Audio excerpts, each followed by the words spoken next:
Okey, jom kita bincang satu isu yang sangat penting yang sebenarnya jadi nadi kepada sistem pendidikan kita, kepelbagaian sosio-budaya di sekolah.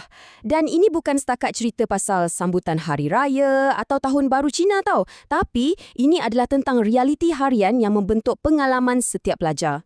Kita kena mulakan dengan idea ni. Cuba bayangkan, sekolah tu bukan cuma bangunan batu dan simen.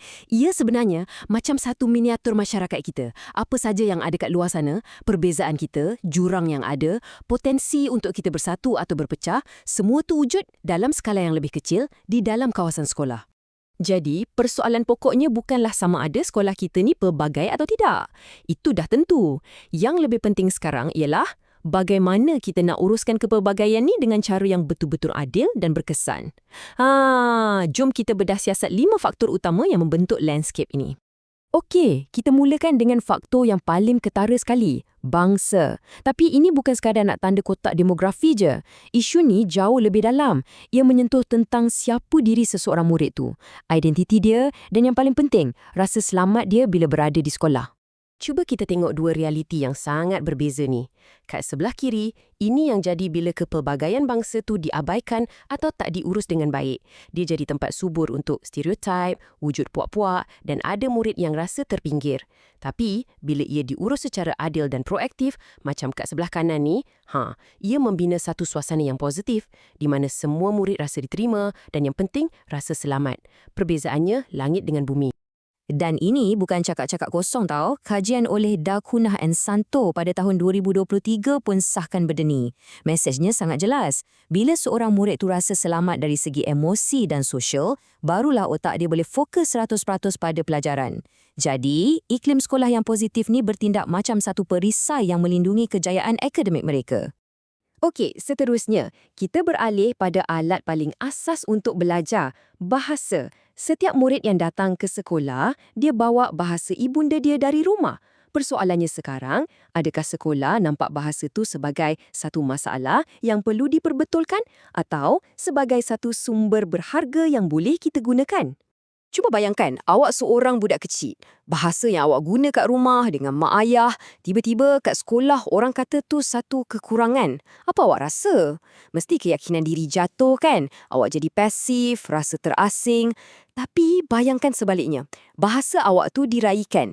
Cikgu guna bahasa awak tu sebagai jambatan nak terangkan konsep baru. Terus pembelajaran tu rasa lebih inklusif, lebih bermakna dan dekat dengan diri awak. Petikan dari Bernstein dan rakan-rakan ni memang tajam. Ia ingatkan kita yang pandangan seorang cikgu pasal bahasa ni bukan sekadar pendapat peribadi tau. Ia satu ideologi, satu cara berfikir yang secara langsung boleh buka atau tutup pintu peluang untuk murid dia belajar. Jadi ini bukan isu kecil, ini isu keadilan dalam pendidikan. Sekarang, kita masuk ke satu lapisan yang kita mungkin tak nampak dengan mata kasar, tapi kesannya sangat besar. Ia dipanggil struktur sosial. Boleh kata, ia ni macam peraturan tak bertulis dalam masyarakat yang dah tentukan siapa dapat akses dan peluang lama sebelum seorang murid tu jejak kaki ke sekolah lagi. Senang cerita macam ni lah. Struktur sosial ni adalah sebab kenapa ada murid yang laluannya nampak lebih mudah dan ada yang penuh dengan halangan. Ia tentang macam mana kuasa, kekayaan dan sumber-sumber lain dalam masyarakat kita ni diagihkan secara tak seimbang dan kesan ketidakseimbangan tu terus tumpah masuk ke dalam sistem pendidikan. Dan jangan fikir ini pasal duit semata-mata. Erikson dan rakan-rakan kata kita kena tengok 3 jenis modal. Pertama, modal ekonomi. Yang ni jelaslah duit, harta. Kedua, modal sosial. Jaringan, kenalan, kabel yang kita ada.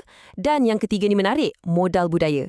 Maksudnya, sejauh mana nilai dan cara hidup kat rumah kita tu ngam dengan apa yang sekolah harapkan. Gabungan ketiga-tiga modal inilah yang tentukan sama ada seorang murid tu ada kelebihan atau berdepan lebih banyak cabaran. Okey, kita beralih pula ke satu aspek yang sangat pribadi bagi ramai orang, agama dan kepercayaan. Cabaran kat sekolah ni sebenarnya bukan setakat nak elak konflik antara agama. Cabaran yang lebih besar ialah macam mana nak bina satu ruang di mana rasa hormat yang ikhlas dan tulen tu boleh tumbuh. Petikan dari Iverson ni bagi satu amaran yang kita kena betul-betul fikirkan. Kadang-kadang sebab nak jaga keharmonian, sekolah mungkin ambil jalan mudah dengan elak terus dari bincang pasal perbezaan agama. Nampak macam selamat kan? Tapi sebenarnya tindakan meredakan ni secara tak langsung hantar mesej yang identiti agama kita ni benda sensitif, yang patut disorokkan. Inilah yang dipanggil pengecualian yang halus. Jadi, matlamat kita sepatutnya lebih tinggi. Bukan sekadar pastikan semua orang okey dan tak bergaduh. Tapi ia tentang secara aktif menghormati identiti agama setiap murid. Ia tentang mendidik mereka pasal toleransi dan yang paling penting, memupuk kefahaman yang mendalam. Ini persediaan untuk mereka hidup dalam negara kita yang majmuk ni. Dan akhir sekali, kita sentuh pasal budaya dan adat resam. Faktor ni boleh dikatakan macam gam yang mengikat semua faktor lain. Persoalannya ringkas je. Adakah ilmu yang diajar dalam buku teks tu relevan dan ada makna tak dengan dunia sebenar murid-murid kita? Perbezaannya sangat ketara. Kalau budaya murid, cara dia fikir, cara dia cakap, cara dia tengok dunia, diabaikan, proses belajar tu rasa kaku, jauh dan tak ada kena-mengena dengan hidup dia. Tapi, bila budaya tu diintegrasikan dalam kelas, tiba-tiba je pembelajaran tu jadi hidup, lebih relevan dan rasa dekat di hati sebab pengalaman hidup dia diiktiraf. Inilah kuncinya. Chang dan Vieska tegaskan yang pendekatan ni, pedagogi responsif budaya, bukan sekadar aktiviti sampingan untuk seronok-seronok. Tak, ia adalah satu kaedah mengajar yang asas yang ada kuasa untuk ubah terus nasib pendidikan seorang murid, terutamanya murid dari latar belakang terpinggir. Ia tentang mengiktiraf siapa diri mereka dan jadikan ia sebahagian dari proses belajar tu sendiri.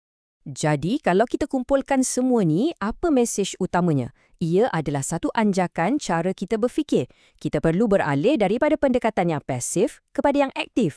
Maksudnya, kita kena bergerak daripada sekadar bertoleransi kepada betul-betul menghormati, daripada hanya mengelak konflik kepada berusaha bersungguh-sungguh untuk memahami, dan daripada sekadar mengiktiraf ada perbezaan kepada mengintegrasikannya dalam setiap aspek pengajaran dan pembelajaran. Sebagai penutup, saya nak tinggalkan anda dengan satu soalan besar tentang peranan pendidikan itu sendiri. Adakah kita mahu sekolah kita ni jadi macam cermin yang hanya pantulkan balik keadaan masyarakat kita hari ini dengan segala ketidakadilan dan prasangkanya? Ataupun, adakah kita cukup berani untuk jadikan sekolah sebagai acuan yang membentuk sebuah masyarakat masa depan yang lebih adil, lebih inklusif dan lebih saling memahami? Fikir-fikirkanlah.